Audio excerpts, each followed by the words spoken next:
हर दिन की ना अपनी एक अलग कहानी होती है।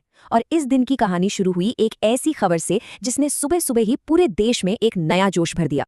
जी हाँ, बात हो रही है भारतीय महिला क्रिकेट टीम की। उन्होंने एक जबरदस्त सेमीफाइनल मैच जीत लिया।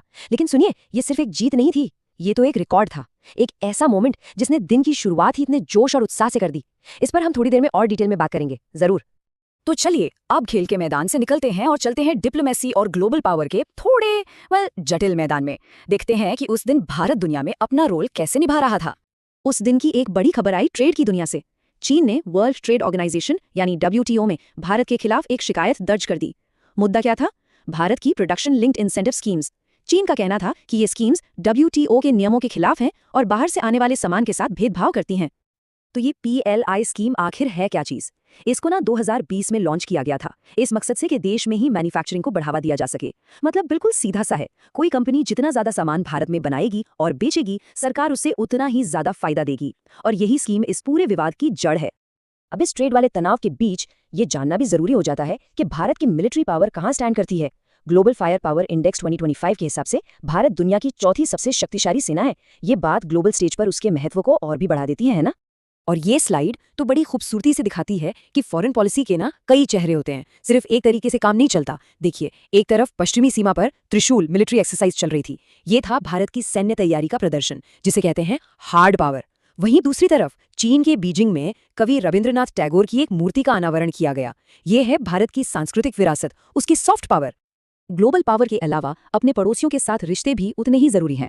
इस दिन भारत और नेपाल के बीच 2 नई हाई वोल्टेज पावर लाइंस के लिए समझौते हुए।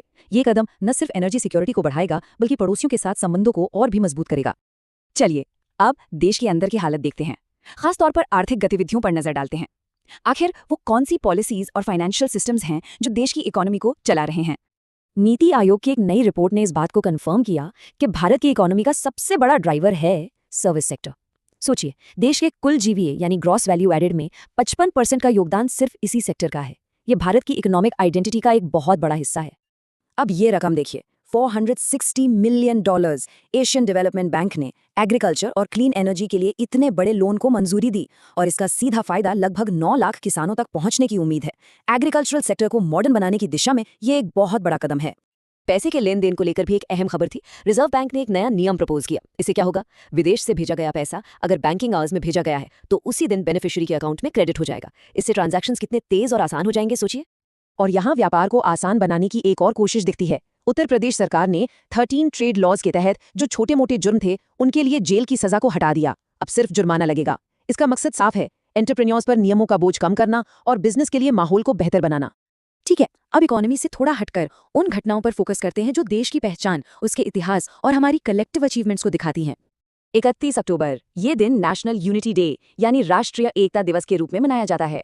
सरदार वल्लभ भाई पटेल की जयंती पर उनका ये कथन हमें याद दिलाता है कि भारत की असली ताकत उसकी एकता में ही है, और ये दिन उसी भावना का जश्न है। और अब वापस उस क्रिकेट मैच पर जिसने दिन की इतनी शानदार शुरुआत की थी। याद है, ये कोई मामूली जीत नहीं थी। भारतीय टीम ने 339 रन्स का विशाल टारगेट चेस करते हुए विमेन्स वनडे क्रिकेट के इतिहास का सबसे सफल रन चेस किया। जेमिमा रॉड्रिक्स का नॉट आउट शतक और कप्तान हरमनप्रीत की तूफानी पारी, इन दोनों ने इस ऐतिहासिक जीत की नींव रखी। तो चलिए अब कुछ ऐसी कहानियों को देखते हैं जो हमें आने वाले कल की तरफ इशारा करती हैं, चाहे वो साइंस के फील्ड में हो या कल्चर के। भविष्य की चुनौतियों की बात करें तो ब्राजील में एक बहुत बड़ा साइंटिफिक एक्सपेरिमेंट शुरू हुआ। वैज्ञानिक ये पता लगा रहे हैं कि अमेज़न के जंगल बढ़ते कार्बन डाइऑक्साइड लेवल्स पर कैसे रिएक्ट करेंगे। इस एक्सपेरिमेंट के जो नतीजे होंगे वो भारत सहित पूरी दुनिया के लिए क्लाइमेट चेंज से लड़ने में बहुत महत्वपूर्ण साबित होंगे।